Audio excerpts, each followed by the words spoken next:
Hukum Pidana dan Kriminologi.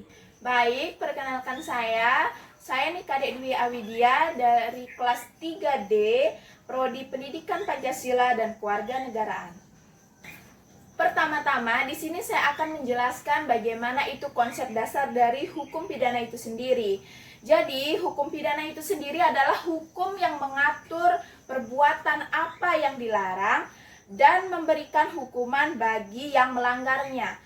Jadi, semua pelanggar-pelanggar hukum yang melakukan kejahatan yang sudah ditentukan oleh hukum pidana itu sendiri, maka akan dikenakan sanksi berupa hukuman pidana yang telah ditentukan. Sekarang, apa saja sih macam-macam hukum pidana? Jadi, macam-macam hukum pidana tersebut berupa pembunuhan, pencurian, penipuan, perampokan, penganiayaan, pemerkosaan, dan yang paling khusus adalah korupsi. Dan yang kedua ada namanya fungsi hukum pidana. Jadi fungsi hukum pidana tersebut bisa dibagi menjadi dua, yaitu secara umum dan secara khusus. Jadi secara umumnya itu mengatur kehidupan dalam kemasyarakatan atau yang bisa disebut dengan social engineering atau social control. Dan yang secara khususnya itu bisa melindungi suatu kepentingan hukum terhadap perbuatan yang melanggar dengan suatu sanksi hukuman yang berupa pidana. Yang ketiga, ada sifat hukum pidana. Jadi, hukum pidana itu sendiri satu-satunya yaitu bersifat publik. Mengapa sih hukum pidana bersifat publik? Karena hukum pidana sendiri itu menitik beratkan pada kepentingan umum dan bukan individu. Jadi, hukum pidana sendiri mengikat semua orang. Yang keempat, ada jenis-jenis hukum pidana. Jadi, jenis-jenis hukum pidana yaitu ada yang tertulis dan tidak tertulis. Yang tertulis seperti KUHP dan Undang-Undang Korupsi. Yang tidak tertulis seperti hukum adat. Yang kedua, tentang wilayah berlakunya. Jadi, jenis hukum pidana tersebut tergantung wilayah berlakunya, yaitu secara umum dan secara khusus. Yang secara umum seperti KUHP, yang secara lokal yaitu atau secara khusus yaitu peraturan daerah atau perda itu sendiri. Yang ketiga ada sasarannya.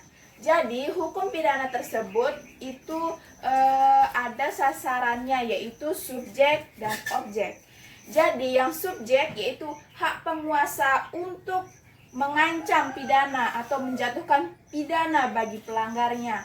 Dan yang objek yaitu seluruh garis hukum yang mengenai tingkah lakunya, jenis dan perbuatannya, bagaimana dia berbuat atau melakukan tindak kejahatan. Yang keempat ada pidana umum dan pidana khusus. Jadi pidana umum tersebut berlaku bagi semua orang dan pidana khusus yaitu berlaku bagi golongan tertentu seperti militer yang bekerja sebagai pegawai negeri sipil lainnya. Dan yang kelima ada jenis hukum pidana secara material dan formil. Yang kelima ada lembaga penegak hukum pidana. Jadi yang kelima tersebut lembaga penegak hukum. Jadi hukum pidana tersebut tidak jauh-jauh dari lembaga penegaknya. Seperti yang pertama ada kepolisian. Jadi kepolisian sendiri dalam hukum pidana adalah sebagai penyidik. Mengapa dikatakan sebagai penyidik? Karena kepolisian sendiri itu bertugas untuk menyidik kasus kejahatan yang telah dilakukan oleh pelanggarnya. Yang kedua ada kejaksaan, yaitu bertugas untuk penuntut umum dalam pelaksanaan eksekusi. Jadi kejaksaan sendirilah yang sebagai penuntut umum dalam pelaksanaan eksekusi dalam hukum pidana tersebut. Yang ketiga ada pengadilan. Jadi pengadilan itu tersebut mengadilkan dalam proses peradilan. Jadi tugas dari pengadilan tersebut adalah melakukan penjatuhan hukuman oleh pelanggar yang melakukan hukum pidana. Nah, di sini kita tidak hanya membahas tentang hukum pidana itu sendiri. Jadi, di sini juga kita akan membahas tentang kriminologi atau kriminalitas atau kejahatan yang berhubungan dengan hukum pidana itu sendiri. Jadi pengertian kriminologi yaitu dari kata crime dan logos. Jadi crime tersebut yang artinya kejahatan dan logos yang artinya ilmu pengetahuan. Jadi secara sempitnya kriminologi yaitu ilmu yang mempelajari tentang kejahatan. Jadi secara luasnya juga sebagai sarana untuk mengetahui sebab orang melakukan kejahatan sehingga dapat ditindak oleh hukum pidana. Nah, setelah kita mengetahui pengertian dari kriminologi itu sendiri, jadi sekarang kita dapat mengetahui tujuan dari kriminologi itu sendiri. Jadi tujuannya yang pertama adalah untuk mempelajari lebih dalam mengenai tindak kejahatan yang dilihat dari berbagai aspek. Yang kedua, yaitu memberikan pengetahuan kepada orang lain mengenai sebab-sebab orang melakukan kejahatan. Yang ketiga, yaitu mencari cara yang lebih baik dalam melaksanakan kebijakan moral yang tepat dalam mencegah kejahatan. Jadi kebijakan-kebijakan ini sangat diperlukan dalam hukum pidana dan bisa diketahui melalui ilmu kriminologi ini sendiri. Setelah kita mengetahui tujuannya, kita tidak kalah penting untuk mengetahui manfaat dari kriminologi itu sendiri. Jadi yang pertama, manfaatnya itu dapat membantu pemerintah dalam menangani masalah kejahatan. Jadi kriminologi sendiri sangat membantu pemerintah dalam menangani masalah-masalah kejahatan yang ada. Yang kedua, yaitu penelitian dalam kriminologi dapat dipakai untuk membantu pembuatan undang-undang pidana. Mengapa dikatakan sebagai pembantu? Karena kriminologi sendiri sangat-sangat berperan penting dalam melakukan undang-undang pidana.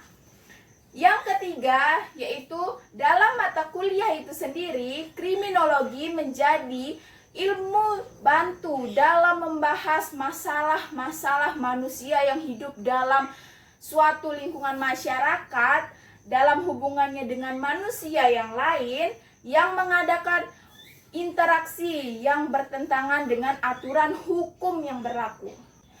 Selanjutnya kita akan mengetahui bagaimana sih hubungan hukum pidana dan kriminologi. Dan hubungan hukum pidana dan kriminologi itu sangat berkaitan erat. Kenapa bisa dikatakan sangat berkaitan erat?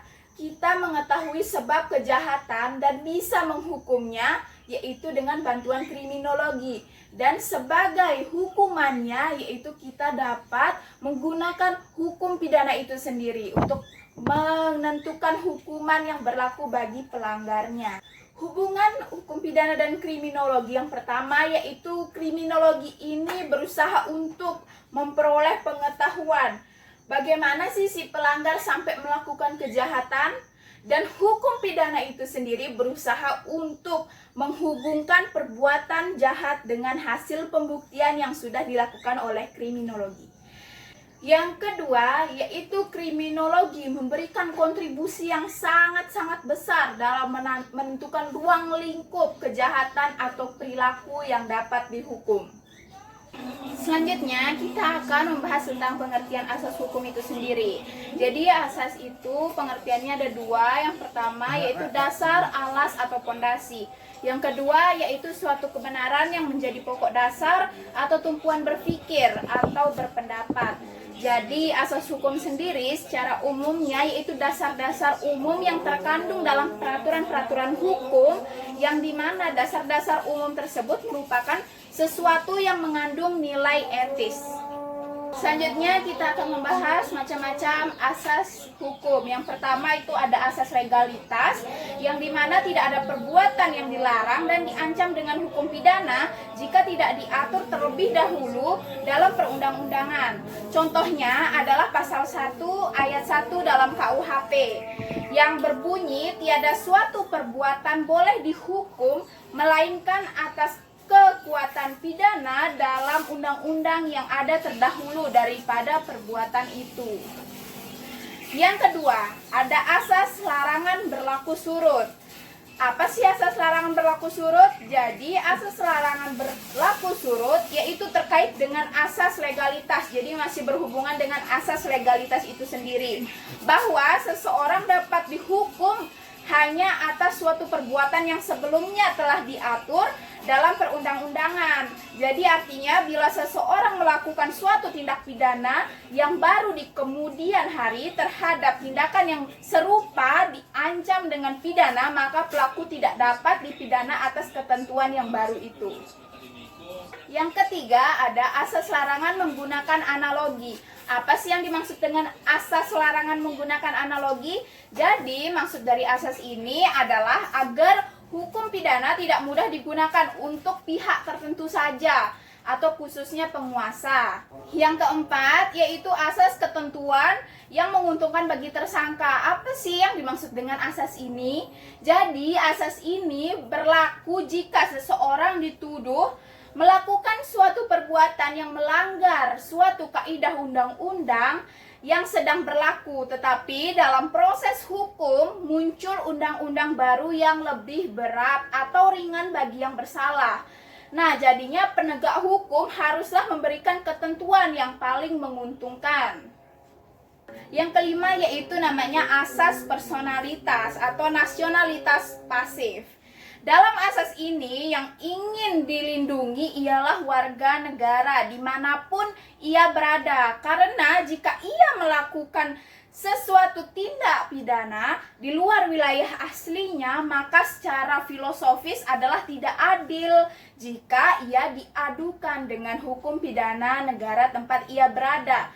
Contohnya, misalnya dalam pasal 5 KUHP ayat 1 dan ayat 2. Yang keenam yang dinamakan dengan asas teritorial. Apa sih yang dimaksud dengan asas teritorial? Jadi di sini asas teritorial yaitu berlakunya undang-undang pidana suatu negara semata-mata digantungkan pada tempat di mana suatu tindak pidana itu telah dilakukan, atau tempat tersebut haruslah terletak di dalam wilayah yang bersangkutan. Contohnya adalah pasal 2 ayat 2 KUHP yang diperluas dalam pasal 3 yang berbunyi, ketentuan-ketentuan pidana menurut Undang-Undang Indonesia dapat diberlakukan terhadap setiap orang yang bersalah telah melakukan tindak pidana di dalam negara Indonesia. Gitu. Jadi asas teritorial itu adalah asas yang dimana jika orang melakukan suatu tindak pidana di wilayah tersebut, maka akan dikenai sanksi hukum pidana yang berlaku di wilayah tersebut. Yang ketujuh ada namanya asas perlindungan atau nasionalitas pasif. Apa sih yang dimaksud dengan asas perlindungan tersebut? Jadi asas ini digunakan untuk melindungi simbol-simbol negara dari ancaman siapapun tanpa pengecualian terhadap warga negara asing dimanapun ia berada. Jadi nasionalitas pasif ini terbebas dari konteks kewarganegaraan dan teritorial. Contohnya adalah pada pasal 4 KUHP. Yang kedelapan, yang terakhir yaitu ada namanya asas universalitas atau internasionalisme. Menegaskan bahwa hukum pidana suatu negara berlaku terhadap siapa saja yang dapat mengganggu ketertiban dan kepentingan hukum di dunia internasional. Misalnya adalah pada pasal 4 KUHP yaitu poin keempat. Baik, selanjutnya kita akan mempelajari tentang ajaran sebab akibat dalam hukum pidana. Sebelum kita mengetahui ajaran sebab akibat dalam hukum pidana itu sendiri, maka kita harus mengetahui pengertian dari ajaran sebab atau akibat. Jadi sebab atau akibat itu memiliki makna adanya kelakuan yang mengakibatkan suatu tindak pidana. Jadi hubungan yang saling berkaitan, hubungan yang sangat erat kaitannya dengan antara sebab dengan akibat yang ditimbulkan. Yang kedua yaitu ada tujuan. Tujuan kita mempelajari sebab akibat seperti untuk menentukan hubungan antara sebab-sebab dan akibat, yang berarti menentukan ada atau tidaknya tindak pidana yang dilakukan. Yang kedua, untuk menentukan pertanggungjawaban pidana seorang atau suatu akibat tertentu yang berupa suatu tindak pidana. Selanjutnya kita akan mengetahui bagaimana sih hubungan antara sebab dengan akibat secara kausal. Jadi kausalitas dibangun oleh hubungan antara suatu kejadian atau sebab dan kejadian kedua sebagai akibat atau dampak, yang dimana kejadian kedua itu dapat dipahami sebagai konsekuensi dari yang pertama. Selanjutnya kita membahas tentang rumusan sebab akibat dalam KUHP.